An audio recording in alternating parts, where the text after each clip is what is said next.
today we have a new 70 seminar, and today we are really happy to host Caroline Lester. So Caroline comes from Paris, Neurospin. So I think everybody knows Neurospin.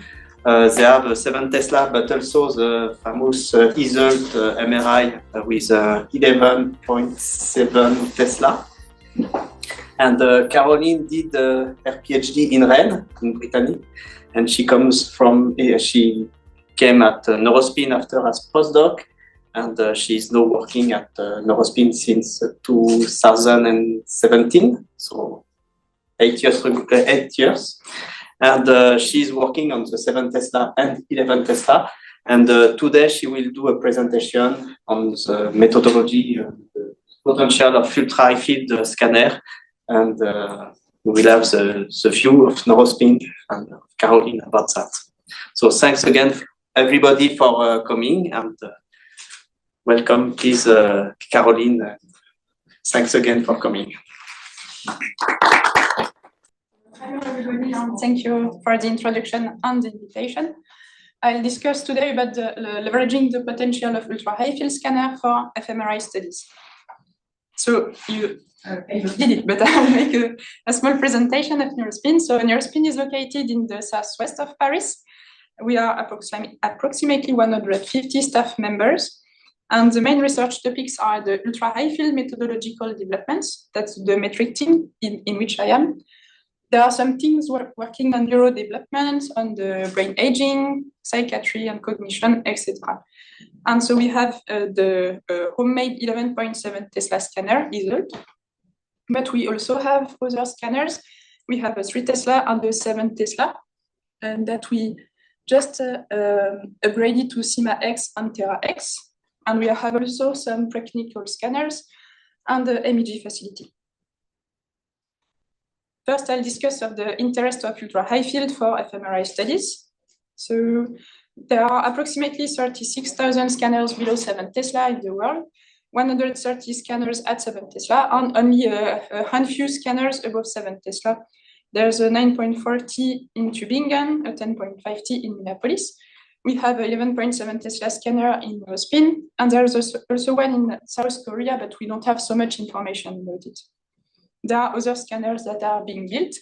11.7 Tesla scanner in the US, another one in Nottingham, a 10.50 scanner in China, and a 14 Tesla scanner in the Netherlands, where they want to implement some high temperature scanners, magnets. The interest of increasing the field in MRI is that we have an increase of the signal-to-noise ratio. The signal-to-noise ratio is a complex function of the object size, shape, and composition. And for instance, in an experimental study, the SNR increase with the B0 field was measured experimentally with state-of-the-art coils and realistic sequences. And they were able to show that the SNR in the cerebrum increases with B0 to the power 1.65 in the brain. So it's a supralinear gain of SNR with the field, which is very advantageous. For instance, when we increase the field from 3 Tesla to 7 Tesla, the SNR increase will be equal to 4. Oops. So this SNR gain can be invested either in spatial or in temporal resolution. This means for our EPI sequence that when we acquire data with a resolution of 2.5 millimeter isotropic at 3 Tesla, we can acquire data with the same SNR at 7 Tesla with a resolution of 1.6 millimeter isotropic. It means also that we need to acquire bigger matrices with more phase and code lines, and that we will be more sensitive to the subject motion. When we increase the field, there is also a change of the relaxation times. So the T2 star becomes shorter, meaning that we have to acquire our EPI images with a shorter TE, so that we have to have shorter echo thread lengths that come in contraindication with the fact that we want to acquire bigger matrices. So that's why it's very important to have good gradient coils when we increase the field. Another advantage of increasing the field is that we'll have more contrast to noise ratio, because the bulk contrast is sensitive, becomes more sensitive at high fields. That is because the bulk contrast is sensitive to the difference between the T2 star of voxels that are activated and deactivated. And Witzke van der Zweig made a nice study where she measured the signal change with activation at different fields, and we see that we go from a signal change of 2% to 8% when increasing the field from 1.5 T to 8 Tesla.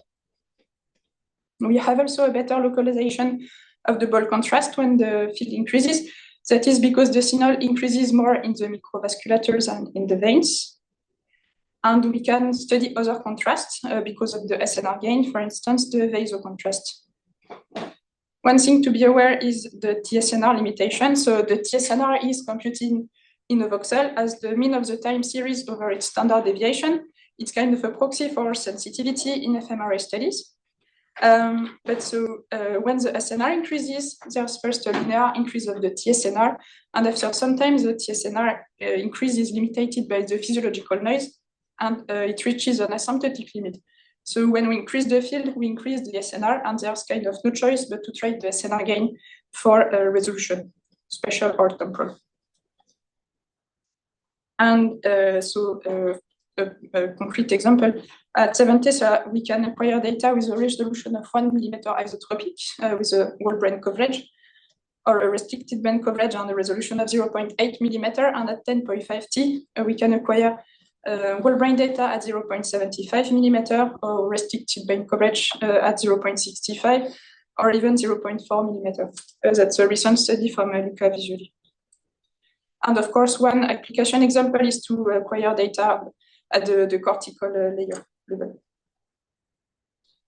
There are several challenges of fMRI scans at ultra-high field. Of course, biological effect. So the B0 field makes some transitory adverse effects that increase with the B0 field. We will have, for instance, some disturbances of the vestibular system, metallic taste in the mouse, and the distortion of the electrocardiogram signal. The RF power deposition increases with the B0 field, so that the sound limits are reached easily when increasing the field. That's a limit to our protocol design. We'll have, for instance, to increase our TR, or to design some suboptimal RF pulses, or to reduce the coverage of the brain.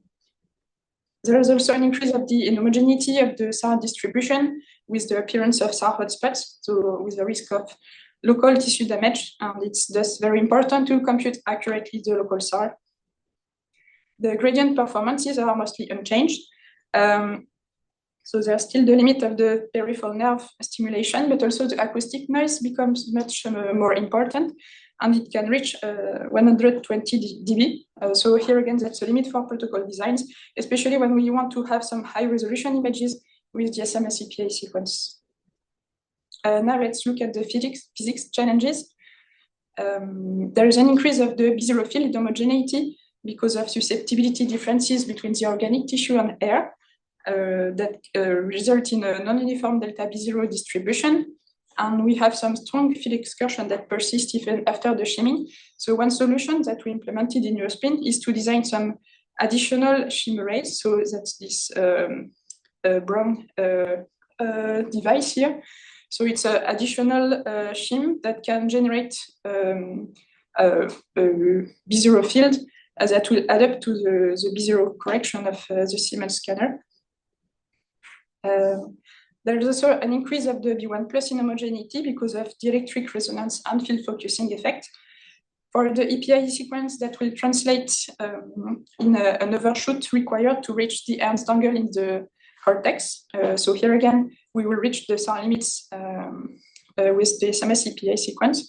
And so here again, a way to handle this is to use parallel transmission with dynamic PTX to restore a homogeneous B1 plus excitation. So in this study here, performed by my colleague Vincent Gras, he designed some universal pulses for the multiband, so SMSEPA sequence. And we can see that it results in a homogeneous excitation of the brain compared to the single transmit mode, where we lose some signal in the temporal lobes. Now I'll make a reminder of the hardware and the system imperfections. Here is a schematic view of a scanner with the magnet, the gradient coil, bore liner, and patient bed. The gradient coil is connected to the technical room through the filter plate. and it's connected to a GPA and the shim cabinet. So the gradient consists of several layers. The most inner part is the primary coil that generates the time-varying magnetic field gradients along X, Y, and Z. There's then the water cooling to remove the heat generated by the ohmic losses. We have then the high order shim, a passive shim also consisting of iron plates that are put there during the installation of the scanner. There are epoxy filling to achieve an optimal stiffness and stability of the scanner, and the outer part consists of shielding coils.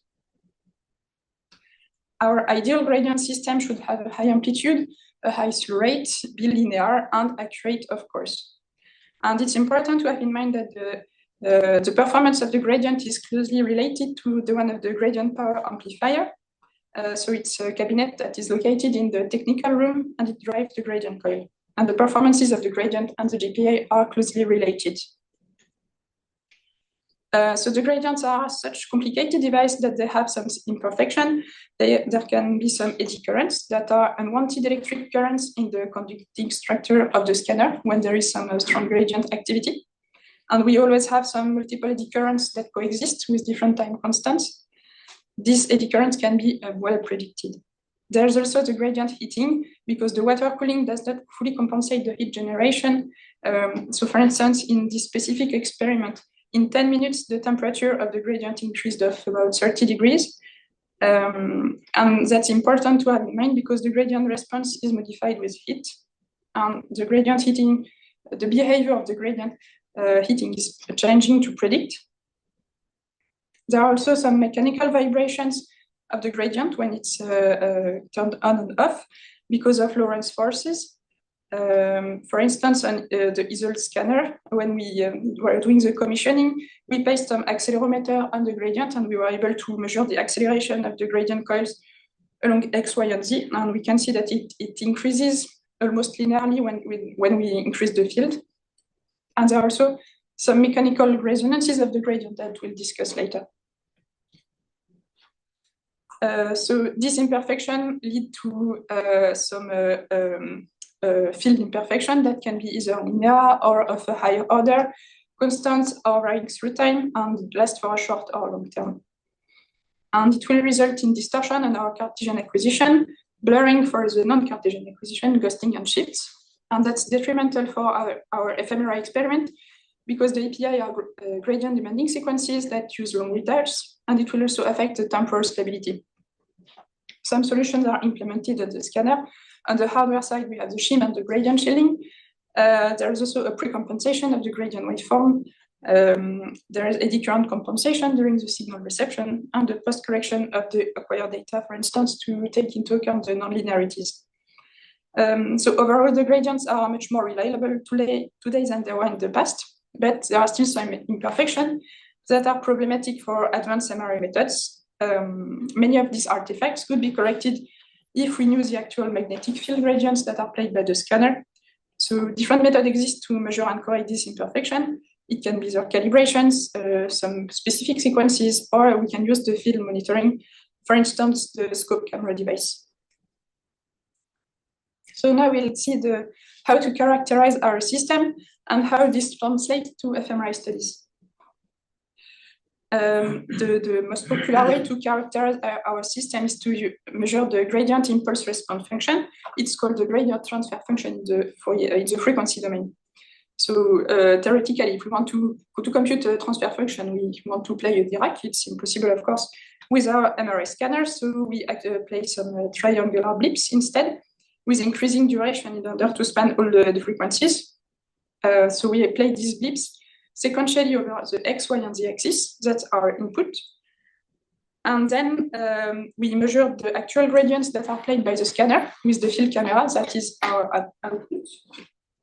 And we can compute easily the transfer function using this equation. That's the kind of plot we obtain with this curve. So that's the figure from the original paper. So it's a Philips scanner. We see that the gradient has a low pass behavior. And what is important to look, it's this low frequency between 0 and 2 kilohertz, because when we play some gradient during the sequence, they are in this frequency range. So we are looking for the peaks, either in the magnitude or in the phase, that corresponds to frequency where the gradient doesn't behave as expected.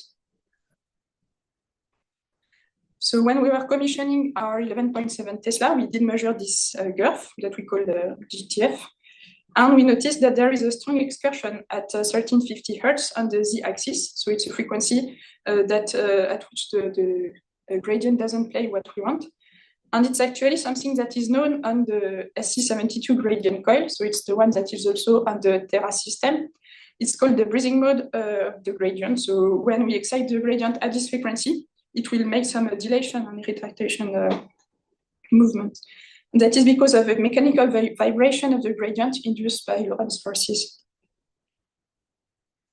And if we play an EPI sequence that has an equal spacing, which frequency is equal to 1350 Hertz or to its third harmonics, we see that the EPI plateau are not flat as expected, but they have this distorted shape that varies over the EPI train. So of course, it's something that we don't want. And also after the end of the EPI train, there will be some oscillation of the gradient that lasts for tens of milliseconds. So we spent quite some time to investigate this issue and try to understand where it comes from.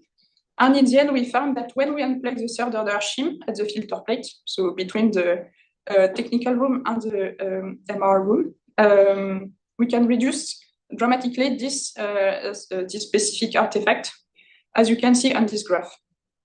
Also, during this investigation, we noticed that we have the issue not only on the at 11.7 Tesla, but also on the Terra system, where we see also a dramatic decrease of the peak amplitude when unplugging the third order shim coil. Renzo Huber did nicely illustrate the consequence of this artifact on EPI images. He acquired the exact same data with the third order shim coil plugged or unplugged. And we can see that when the third order shim coil is plugged, you have this dark artifact that he calls fuzzy ripples. And we can get rid of this artifact when we unplug the third order shim coil. He also illustrated the consequences on activations. So when the third order shim coil is unconnected, the TSNR is higher. And also we are able to recover some activation on the temporal loop. He also introduced another strategy than unplugging the third order shim coil to get rid of this artifact. It's to acquire data with dual polarity. So you acquire a first image with a readout along one direction, and then another image with a readout along the opposite direction. And then with a complex value average, we can get rid of these dark bands. We recently acquired Terra X system. So I did a measurement of the transfer function on this scanner. And the good news is that the peak of the at 1350 Hertz on the z-axis is much reduced compared to the Terra scanner. But we have to keep in mind that there are still some strong disturbances between the z-axis and the B0. So it can be detrimental, for instance, when we play some PTX pulses, for instance. Now I'll discuss about the acceleration strategy for fMRI. So there are two main acceleration strategies. The first one is the simultaneous multi-slice, where we acquire simultaneously the data of several slices. And then we disentangle the signal of the different voxels using the sensitivity profiles. So this method is robust to motion, but it suffers from a high SAR because of the specific RF pulse. There is also a strong acoustic noise, and there can be some slice leakage. Another method to accelerate is to use segmented 3D API. So we can accelerate along the phase encode, but also along the partition direction. This time we have a low SAR for this sequence, so it's possible to use a water selective pulse. But however, it's very sensitive to this physiological noise just because the volumic TR, we acquire the data during the whole volumic TR, and we have more time to accumulate inhomogeneities. There are several studies that were performed to compare the performances of the SMS EPI and 3D EPI sequences at 7 Tesla. Renzo Huber proposed one in 2018, where he acquired EPI data at different resolution, and he was able to show that the TSNR of the 3D EPI sequence is higher when the resolution of the voxel becomes greater. That is because of the fact that the 3D EPI sequence suffers from physiological noise. And we did kind of a similar study. So we acquired data only at one resolution, 1.6 millimeter isotropics, TR of 1.2 second. And we wanted to compare the sequences with the same excitation profile so that the two sequences are fairly compared. So what we did measure is that the TSNR was higher indeed for the 3D PI sequence, but when we looked at the activation, we didn't see such a difference between the 2D sequence and the 3D sequence. So in the end, this increased TSNR did not result in increased capacity to detect activations.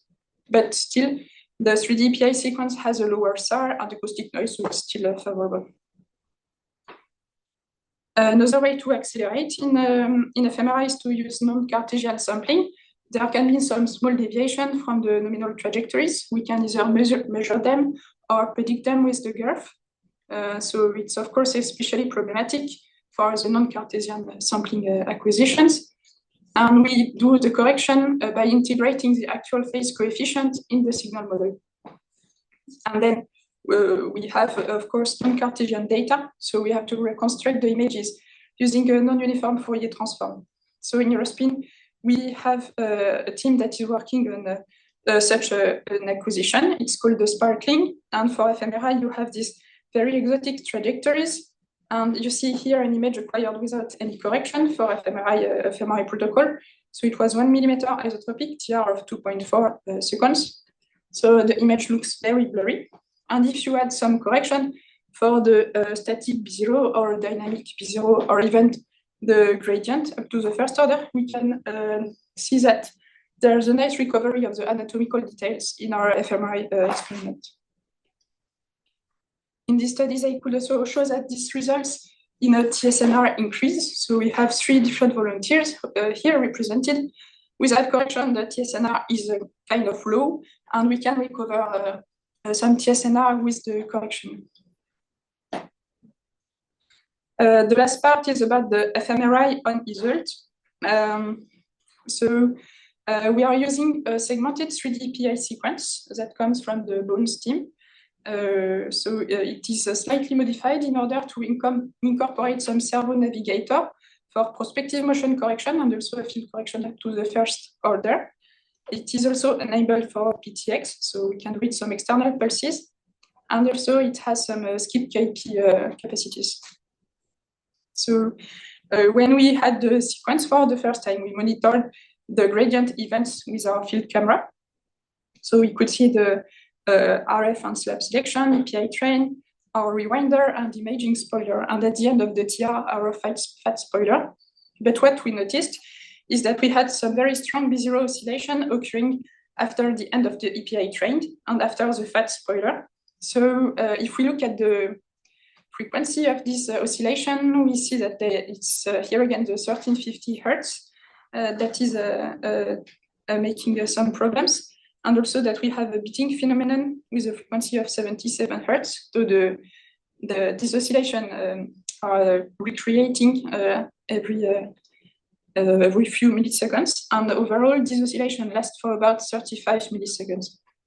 And so it's something that we want to avoid because this B0 oscillation lasts for so long that they will propagate to the next TR and affect our RF excitation.